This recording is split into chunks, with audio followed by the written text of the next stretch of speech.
Greetings to you. It is About San Diego, a show that very often takes you back in time to see things the way they used to be. And here's an example, back to 1915, and San Diego was hosting the Panama-California Exposition, sort of like a World's Fair in Balboa Park. And as part of what was built there is something elegant and unique, and it's out of the way, out of the sight of the public. If you have never seen it, take a look at this.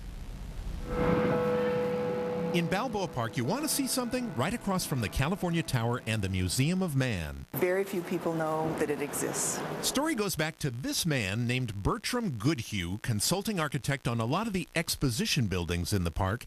And back in the 19-teens, he wrote about it, saying it's obvious there should be a vein of religious character running through the architecture. He imagined a chapel, little chapel, right in Balboa Park that would also be an exhibit.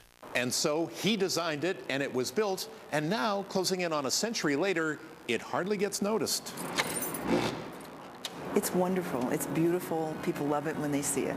So Marilyn Salvador is showing us today a hidden gem. She's executive director of the Museum of Man, and she says, oh yes, about 3 times a month, there will be a marriage here.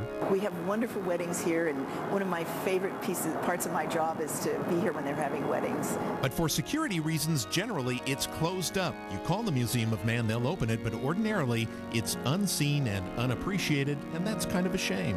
People are stunned by how beautiful it is and how wonderful it is to have this as part of our museum. Looking like the interior of one of the missions, maybe. In fact, it is non-denominational, open to everybody. And it's in perfect condition. It's beautiful. Just as it was in 1915 when Bertram Goodhue set out to design the Chapel of St. Francis, something simple and spiritual about San Diego.